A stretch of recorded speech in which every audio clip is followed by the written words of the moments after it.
होने के बाद, मंत्रिपरिषद की बैठक होने के बाद, भजनलाल कैबिनेट और मंत्रिपरिषद की बैठक के बाद प्रेस वार्ता आयोजित की गई है, सुनाएंगे।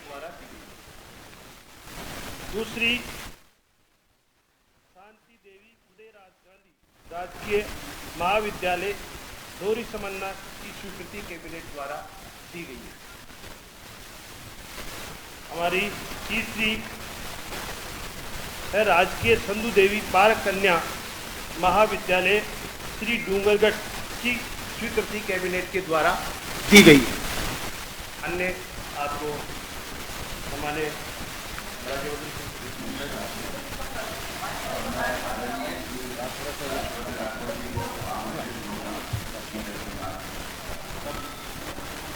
आज युवाओं के लिए, इंडस्ट्रीज के लिए, साधारण नागरिकों के लिए बहुत बड़े निर्णय लिए गए हैं। कैबिनेट ने आज ये निर्णय लिया है कि राजस्थान पूरी तरह से बिजली उत्पादन के लिए आत्मनिर्भर बन जाए और उसके लिए तकरीबन 2.25 लाख करोड़ के इन्वेस्टमेंट MOU हो चुके हैं और अभी जो निर्णय लिया गया आज कैबिनेट में, उससे तकरीबन 2 लाख करोड़ के इन्वेस्टमेंट और आएंगे। इसमें सौर ऊर्जा के लिए नई टेक्निक का इस्तेमाल हो, जहां पर मेगावाट 3 एकड़ नहीं बल्कि मात्र 2.5 एकड़ के अंदर पर मेगावाट का उत्पादन होगा और जो ज़मीन दी जाएगी वो DLC रेट पे 7.5% पे दी जाएगी, जो पहले 5% पे दी जाती है। इससे रेवेन्यू जनरेशन भी होगा और साथ साथ हर MOU जो होगा उसके अंदर ये तय होगा कि जो भी बिजली उत्पादन कर रहे हैं यहाँ पर, वो राजस्थान को प्राथमिकता से बिजली देंगे। दूसरा बड़ा निर्णय एयरपोर्ट की एविएशन पॉलिसी के अंदर लिया गया है, नागरिक उड्डयन पॉलिसी में लिया गया है, जिसमें राजस्थान के कई ऐसे एयरपोर्ट तो नहीं कहूँगा, हवाई पट्टियाँ हैं जो इस्तेमाल नहीं हो रही। उन सभी हवाई पट्टियों को सर्विसेबल बनाया जाएगा, वहाँ पर एयरपोर्ट तैयार कराए जाएंगे। एयरपोर्ट्स का एक्सपेंशन होगा। कुछ जगह जहां एयरपोर्ट नहीं है वहां ग्रीनफील्ड एयरपोर्ट बनाया जाएगा, यानी बिल्कुल शुरुआती तौर से वहां एक नया एयरपोर्ट बनाया जाएगा। वो जगह है कोटा, जहां पर तकरीबन अगस्त में MOU हो जाएगा और पूरा ग्रीनफील्ड एयरपोर्ट वहां पे तैयार होगा। कई जगह ऐसी हैं जहां पर एक्सपेंशन होगा एयरपोर्ट्स का। युवाओं के लिए खास तौर से अच्छी खबर है कि हम फ्लाइंग स्कूल्स राजस्थान के अंदर खोल रहे हैं। 3 एविएशन के फ्लाइंग स्कूल्स होंगे किशनगढ़ के अंदर, भीलवाड़ा के अंदर और कोशिश है कि झालावाड़ के अंदर। उसी के साथ राजस्थान के अंदर, वापस से मैं कहता हूँ, किशनगढ़, भीलवाड़ा और झालावाड़, यहाँ फ्लाइंग स्कूल्स, एविएशन के फ्लाइंग स्कूल्स यहाँ पर खोले जाएंगे। उससे एम्प्लॉयमेंट जनरेशन होगा। जो एयरपोर्ट्स नए बन रहे हैं उससे एम्प्लॉयमेंट जनरेशन होगा। जो लोकल ट्रैवल है राजस्थान के अंदर वो आसान होगी। जो पुरानी हवाई पट्टियां थी जो इस्तेमाल नहीं हो रही थी, अब पूरी तरह से उसको सर्विसेबल बना दिया जाएगा। मैं आग्रह करता हूं हमारे जोगेराम जी आपको कुछ पॉइंट बताएं। आपके लिए सबसे अच्छी चलेगा। मित्रों, सबसे पहले तो आपका अभिनंदन और स्वागत। एक विषय काफ़ी दिनों से जब भी हम बैठते आप लोग प्रश्न करते ही, गांधी वाटिका का क्या होगा। आप सबकी जानकारी के अनुसार और आप सबके नॉलेज के अनुसार हमारे गांधी जी का जो दर्शन है, गांधी जी के जो सिद्धांत हैं, गांधी जी की जो उपदेश है, गांधी जी के जो मार्ग कृत्य रहे हैं और गांधी जी ने इस देश के लिए राम राज्य की जो कल्पना की, उसको इसी तरह निरंतर जारी रखा जाएगा। उसमें किसी तरह की कोई कमी वैसी नहीं की जाएगी। गांधी संग्रहालय के नाम से, गांधी वाटिका के नाम से जो संग्रहालय स्थापित हुआ है, वो संग्रहालय इसी तरह से अपना काम करता रहेगा। उसमें जो भी गांधी जी के सिद्धांत है, गांधी जी के दर्शन है, गांधी जी ने अपने जीवन काल में जो हमको उपदेश दिए, या गांधी जी का खुद का चरित्र इतना बढ़िया था जिसको हमको अपनाना चाहिए, राम राज्य की स्थापना से संबंधित लेकर या जो भी रहे।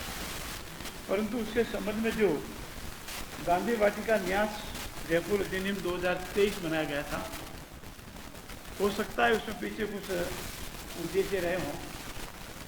उसमें सबसे डिफेक्टिव प्रोविजन बन गए थे, और डिफेक्टिव प्रोविजन ये बन गए थे कि एक तो उपाध्यक्ष को इतने असीमित पावर दे दिए गए थे और उसके हटाने का कोई प्रोविजन ही नहीं थी। तो ये पाया गया कि अध्यक्ष के रहते हुए उपाध्यक्ष को इतने असीमित पावर देना, या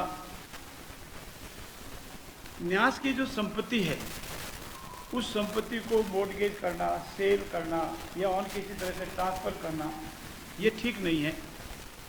इसीलिए अनेक पहलुओं पर विचार करने के उपरांत ये पाया कि हमारा जो संग्रहालय है या जो गांधी वाटिका है, इसे चलती रहे, जिस उद्देश्य से बनाया उसकी पूर्ति निरंतर होती रहे। लेकिन ये ट्रस्ट के नाम से जो अधिनियम बनाया, इसमें जो डिफेक्ट रह गया है, ये ठीक नहीं है। इसे भविष्य की आवश्यकता के अनुसार, ट्रस्ट के और उद्देश्य के अनुसार और इसमें बढ़ोतरी के लेकर के, और जिस भावना से ट्रस्ट को बनाया उस भावना को और आगे बढ़ाने मात्र इस अधिनियम को आज रिपील किया गया है, इसकी सहमति दी गई है कि इस अधिनियम को समाप्त किया जाता है।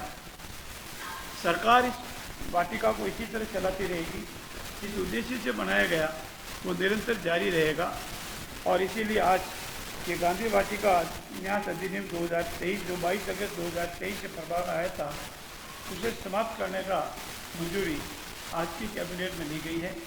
और भविष्य में आवश्यकता अनुसार कानून बनाने की जरूरत पड़ी तो कानून बनाएंगे, और सरकार इसको बराबर इसी तरह से मैनेज करती रहेगी। संपत्ति सरकार की है, सरकार की रहेगी। गांधी जी के दर्शन को इसी तरह से हितावत निरंतर आम पब्लिक को मिलता रहे, ये निर्णय लिया गया। धन्यवाद। एक पॉइंट और छूट गया था, जयपुर के अंदर ये नई उड़ान एयर पॉलिसी के ऊपर ही है, नई नागरिक उड्डयन पॉलिसी में है कि जयपुर में एक एरो सिटी तैयार होगा, और एरो सिटी के अंदर होटल्स होंगे, कॉन्फ्रेंस हॉल होंगे, रेस्टोरेंट होंगे, बहुत सारा इंफ्रास्ट्रक्चर तैयार होगा, उससे रोजगार बड़े पैमाने पर यहाँ पर शुरू होगा। उसके साथ साथ राजस्थान के अंदर कुछ हवाई अड्डे ऐसे होंगे जहाँ पर कार्गो सर्विसेज शुरू करने वाले, उससे बिजनेस को बढ़ावा मिलेगा और उसके साथ साथ रोजगार भी यहाँ पर उत्पन्न होगा, रेवेन्यू जनरेशन भी राजस्थान में होगा। ये एरो सिटी एयरपोर्ट के बिल्कुल साथ होगा।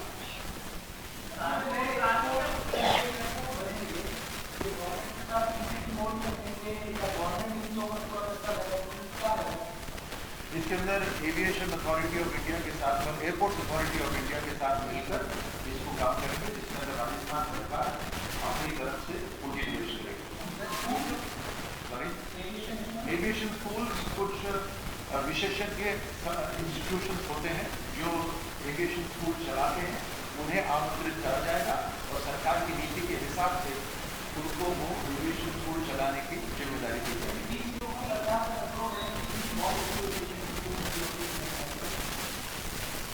एविएशन स्कूल की डिटेल्स जो है वो बाद में आप सबके साथ हम शेयर कर पाएंगे, लेकिन इतना जरूर है कि राजस्थान में एविएशन स्कूल नहीं है, लेकिन अब हम एविएशन स्कूल खोलेंगे।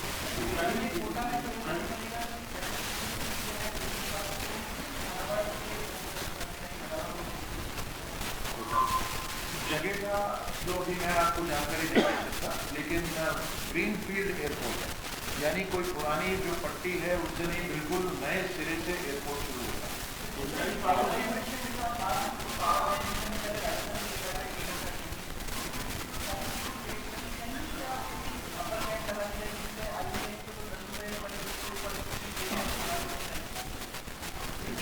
जो इसके अंदर पॉलिसी निर्धारित होगी वो कॉम्पिटिटिव पॉलिसी होगी, दूसरे राज्यों को ध्यान में रखते हुए एक कॉम्पिटिटिव पॉलिसी बनेगी, जिससे जो ऊर्जा उत्पादन कर रहे हैं उन्हें भी नुकसान नहीं होगा, लेकिन क्योंकि जमीन राजस्थान में मिल रही है और कम दरों पे मिल रही है, इसलिए राजस्थान को जरूर प्राथमिकता मिलेगी।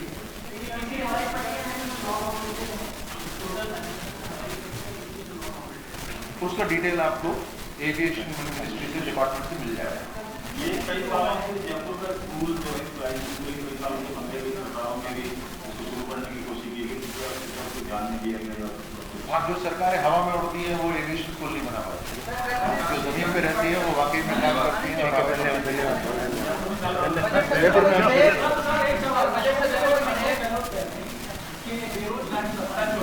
उसका 500 करोड़ रुपया बाकी है और 1 लाख से ज्यादा एप्लीकेशन पेंडिंग है। क्या इसके ऊपर भी कोई विचार किया गया है?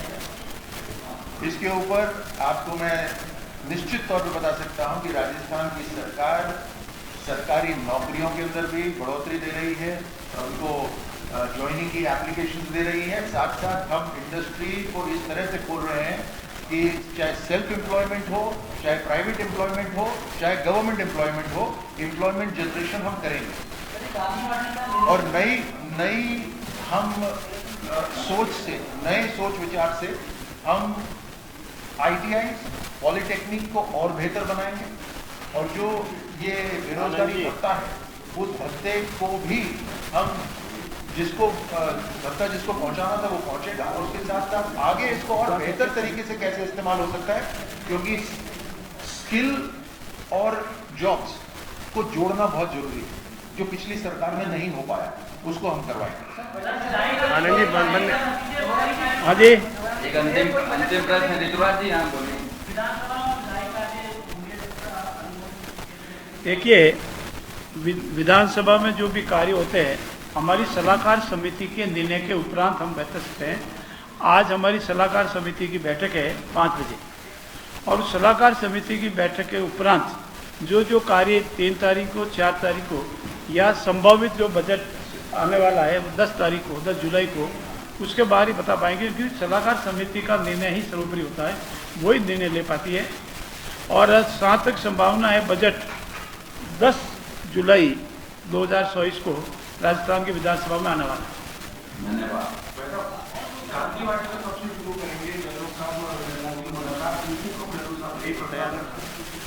गांधी वाटिका अपने कार्य को निरंतर रखेगी। उसका भवन निर्माण का कार्य करीब पूर्ण हो चुका है, उसमें कोई नहीं। ये सिर्फ बिल जो है, जो न्यास ट्रस्ट का गठन के संबंध में जो एक्ट था, उस एक्ट को रिपील किया गया है। उसके स्थान पर सरकार मैनेजमेंट करे, नया बिल लावे, ये सब भविष्य के प्रश्न है। लेकिन बढ़िया मैनेजमेंट करेंगे, अच्छा मैनेजमेंट करेंगे और ये बिल से भी अच्छा करके इसको संदेश देंगे जनता में, किसी उद्देश्य से बढ़ाए उसको आगे बढ़ाएंगे, करेंगे।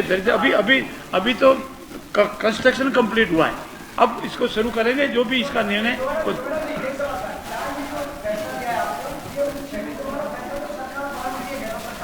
नहीं, इससे सेमिनरी सरकार वाले में नहीं है, सेमिनरी सरकार वाले में तो है ही, लेकिन उसके उपरांत ही इसके ट्रस्ट के जो प्रोविजंस देखे तो ये पाया गया कि ट्रस्ट के प्रोविजन या तो बिना जानकारी के पूरे बढ़ा दिया या जल्दी में बढ़ा दिए।